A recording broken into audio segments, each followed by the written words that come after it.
still don't speak French, but I will try. Oh, no, it's okay. Bonjour, nous sommes au Country Club en compagnie du meilleur joueur de tennis au monde. Il est serbe, Novak Djokovic. Hi Novak, how are you? Good. And you? Good. Everybody is always impressed by your game, and since the age of 4, you have been working very hard to be one of the best players in the world. So now, how do you feel being at the #1 place? Well, it is incredible feeling, very fulfilling, because I dreamed all my life to become #1 of the world, and I believe that every athlete who wants to be a professional athlete dreams of being the best at what they do. So it's it was a lifetime goal, and I managed to achieve it, but I didn't do it alone. I had a big support of the family and of course the close friends, and even today, in my age 25, playing tennis for 20 years, I still love it as much as I did for the first day when I hit the first tennis ball. So as long as it's like that, I will enjoy and hopefully have more success. Okay. You had changed your attitude on the court these past years. So how did you manage to stay calm and to control yourself? Well, it's a process of learning. It's a process of understanding myself first of all as a person and as an athlete. What I need to do mentally. When I approach the big matches, the big tournaments, there is obviously a lot of pressure and expectations, but it's all part of the sport. It's a big challenge that I believe that everybody needs to embrace, and you need to accept. And I matured. Every year I learn something new. I try to improve my game, and I try to enjoy my life. And it's a right balance that brought me the success. And have you ever thought about doing a career in ski when you were younger instead of tennis, because I know it is one of your favorite hobbies? Yes, of course. My father used to be a ski professional, and also my uncle, my aunt, so I come from a family of skiers, and I grew up on the mountains, so I love snow. I try every winter, even though I don't have much time, but after I come back from Australia I usually have a few weeks, and I try to go to ski at least for a few days. I know that people would say it's dangerous and many athletes are forbidden to ski, but I'm not. I try to be careful. Obviously I'm not racing or something. I'm just trying to enjoy with my family, with my friends, and it's lovely. I was racing when I was younger. I had a few races, but when I was 10, 11, I really decided that I will go the professional way with tennis. Even though I was young, I knew that this is the sport for me. Okay. Tell us about your greatest adventure on the tour. Which was the most exciting and crazy so far? Well, on the tennis court it would probably be Australian Open final against Nadal this year in January.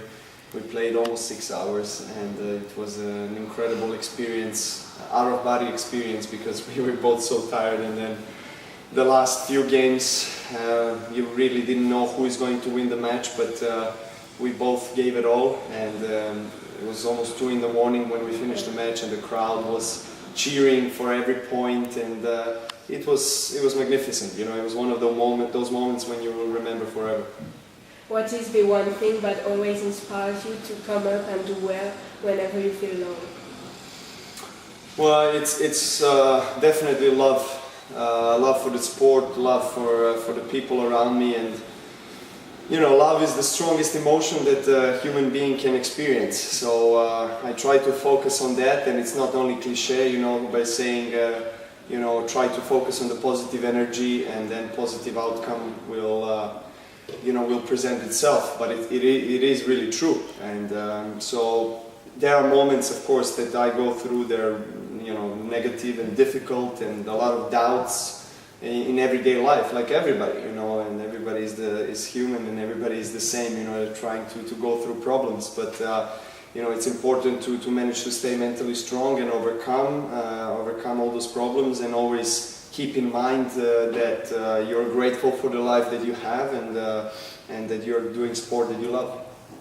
What do you think about when you are facing a match point or when you are doing a comeback? For example, this year in Roland Garros quarterfinals against Tsonga, you have saved a couple of match points. Wasn't it amazing? How did you feel at this moment? Well, what was on your mind?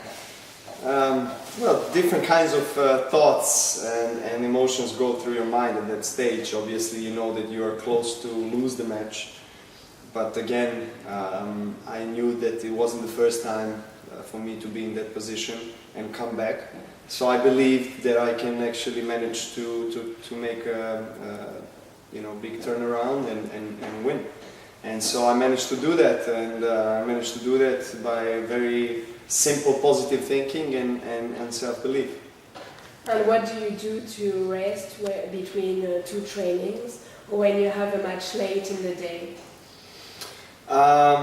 Well, if I have a match late in the day, my pre-match routine will usually be warming up for the match, either in the morning and then resting in the afternoon and coming for another warm-up before the match, and spending mostly the time in the hotel, in the bed, just relaxing, and then going to park, to nature, like to walk around, to be absorbing the energy from the nature, and then just getting onto the court and doing my job.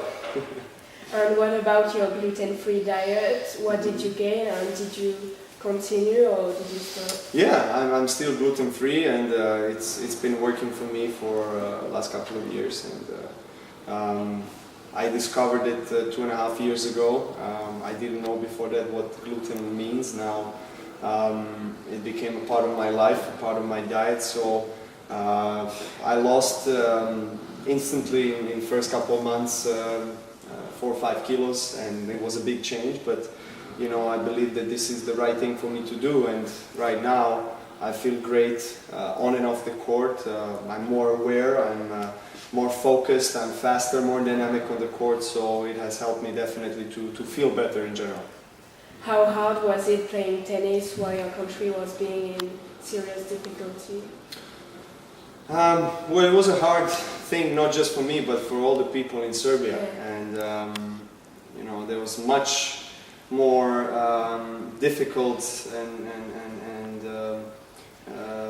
worse cases than my own case, and that's something I always try to keep in my mind. Have this compassion for the people who are going through poverty, and difficulty to understand what the tomorrow will bring. And war is something that I don't wish for any people in the world or anybody to experience. It's just a terrible thing that brings bad things to everybody. And it was not easy, but it was a very valuable experience for me and for my family and for all the people of Serbia to overcome it and to learn something new and to try to look for better tomorrow. Who was your idol when you were young, and did you admire him? I had Pete Sampras in tennis, Michael Jordan in basketball, and Alberto Tomba in skiing. I love those three guys. Always looked up to them, and from sport. And then I had, of course, Nikola Tesla, who was the biggest, considering the biggest Serbian ever. Great scientist that had incredible inventions, in the world of physics. So, say somebody that all the Serbia is looking up to, and I always try as well to even today to take the best out of everybody who I meet. I believe every person in this world has something special about them. Everybody is unique, so you always try to be communicative, open-minded, and learn something new. Do you have some advice to tell for the future tennis generations? I have only one advice for everybody who wants to do sport, is that the sport is the purest direction in life that you can have, in a way, because it teaches you to be compassionate, disciplined, confident, and of course ambition oriented, And you need to enjoy it. You need to love what you do, because that's the most important thing. Whether you do sport or you do something else in life, there are difficult times that the humankind is going through right now. Economical crisis in the last 5 years, and it's not easy. It's not easy to succeed. It's not easy to get employed, to find a job, or to succeed in some sport, because it's so competitive. But what is important, as I said, is to try to always have the positive mindset, and then the life will do the rest, and will give you opportunities.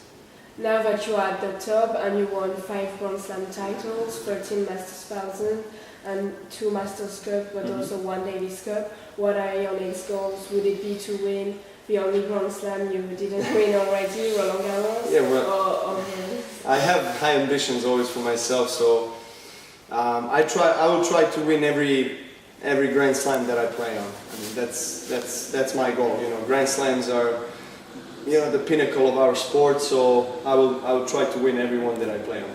Is there anything you would like to achieve besides tennis? Like building a family, or I don't know, maybe to marry me? No, of course. I mean, tennis is just a part of my life. I mean, I love tennis, but I have my own life also, and I have dreams to have family, healthy family, and to have, of course, healthy kids that that they're going to grow up and be happy and be happy with what we give them from the life. So this is something in the near future. Hopefully that is going to happen. For now, I will try to focus on what I do, and that's tennis. Now that I know you won't marry me, will you dance a few seconds with me on Gangnam Style? Okay, let's do it. Let's do it.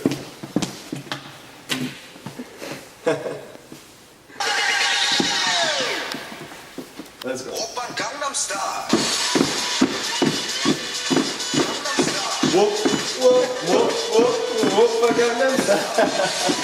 Very good. Finally, I want to congratulate you for your investment in Club for Smile and Foundation. I really admire you, and you are an example for everyone. Thank you very much. Thank you. You are very nice, and let us turn. Okay. The music. Thank you very much. I'm very glad. I really appreciate it. I send big regards and hugs and kisses to everybody who is watching this video.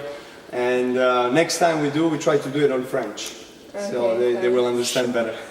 Maybe give you a kiss. Yes, of course. Thank you. Thank you very much.